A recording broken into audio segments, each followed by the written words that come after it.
Okay, welcome back to my YouTube channel mga ka-sound, no? For today's video, tuturuan ko kayo kung paano maggawa ng RCA jack, Y splitter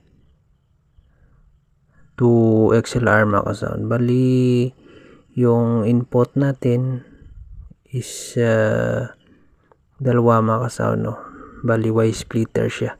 Yan yung ground natin. Kunin ko pa yung parang yan yung telang wire. Hindi na kasi yan able na isusuldurin natin. Hindi yan kabilang, baka malunay. Yan mga ka-sound, kukunin ko yan. Yan siya. Yan, abang-abang na mga ka-sound, no? Yan siya. Yan, kukuha ko. And then yung wire na yan is papunta yan sa ating ground. Kasama sila ng white na yan mga ka-sound, no? Bali, kadugtong sila. Yan. Yan siya. No? Hinang natin dyan. Yan, dalawa sila.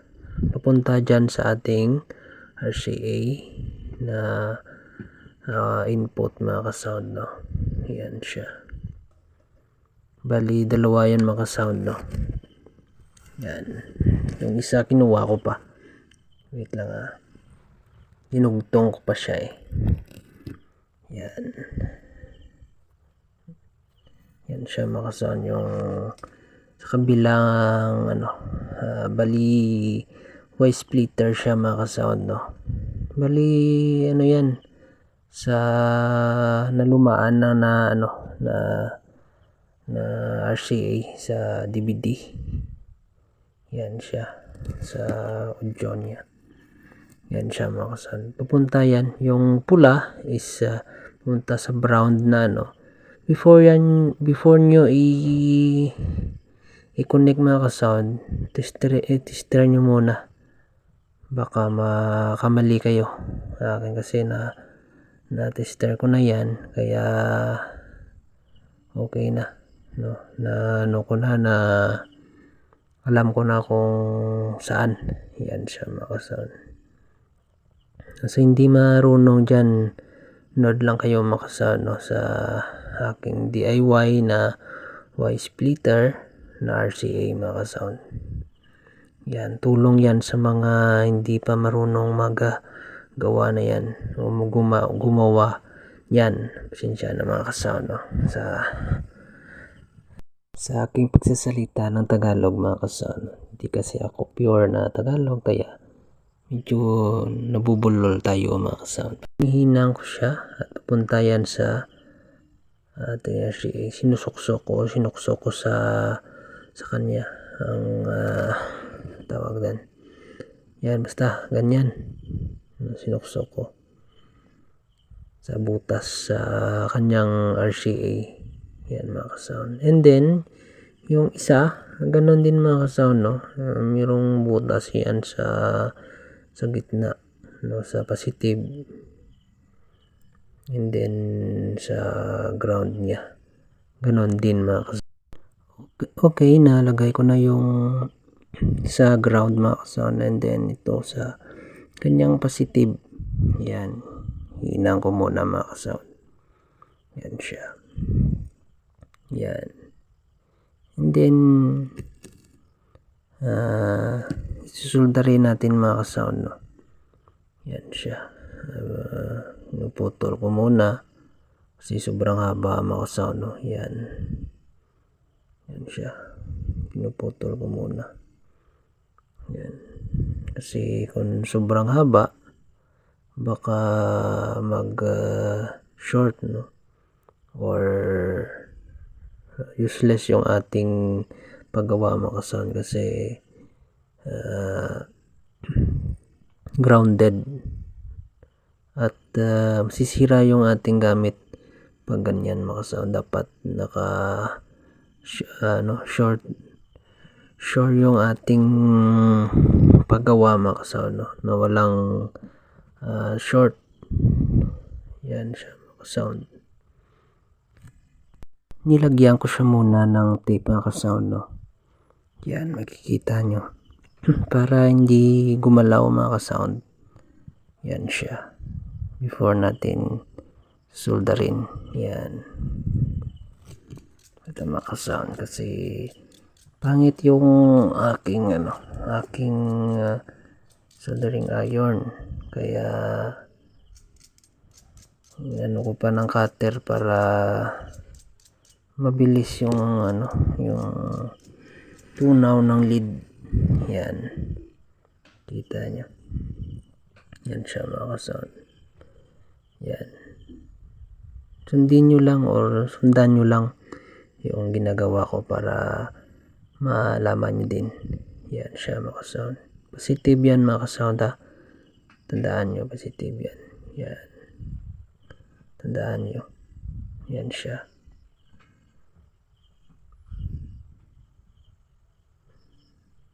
And then sa ilalim is negative natin. Yan.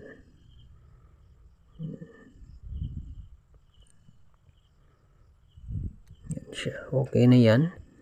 And then yung sa ilalim natin. Susunod natin solderin mga ka-sound. Yan siya. Pangit kasi yung aking soldering iron. Kaya ginaganyan ko para mabilis yung tunaw ng lead. Yan mga ka-sound. Diskartihan nyo lang mga ka-sound, no, sa pag-solda. Yan. Hindi naman tayo expert. Pero depende na din sa gumagawa mga ka-sound. Paano niya isusolderin. Yan. Yan siya mga ka-sound. Kasi kung di natin ng cutter yung aking soldering iron, hindi siya madali matunaw mga ka-sound kasi hindi ko alam bakit ganyan, no? Yan, kaya nisan ko yung dulo ng soldering iron para madaling matunaw yung lead. Yan mga ka-sound. Okay na yan mga ka-sound, no? Yan, subaybayan nyo lang mga ka-sound, no, para malaman nyo kung paano ba gumawa ng RCA to XLR female mga ka-sound. Yan siya. Yan, sundan nyo lang yung ginagawa ko mga ka-sound. Paano ba before nyo gawin yan mga ka-sound, tester nyo muna, baka magkamali kayo ng lagay, no? Hindi naman natin gustong ulit-ulit tayong magsolda. Ano ba yan mga ka-sound? Yan siya, okay na siya mga ka-sound. Putulin ko na lang yung sa ground niya para titipan na natin. Yan siya mga ka-sound. Yan, okay na yan mga ka-sound. Hindi ko na ibalik yung dati niyang cover mga ka-sound, no. Titipan ko na lang kasi hindi naman kasi mababalik kasi natin ginawa nating Y splitter. Yan yung Y splitter natin mga ka-sound. Input to ang kanyang output mga ka-sound. Yan siya. Yan, output natin XLR. Yan, okay na yan mga ka-sound, no? Punta na yan sa ating ampli. Before that mga ka-sound, titipan muna natin. Saka ready to sound check na.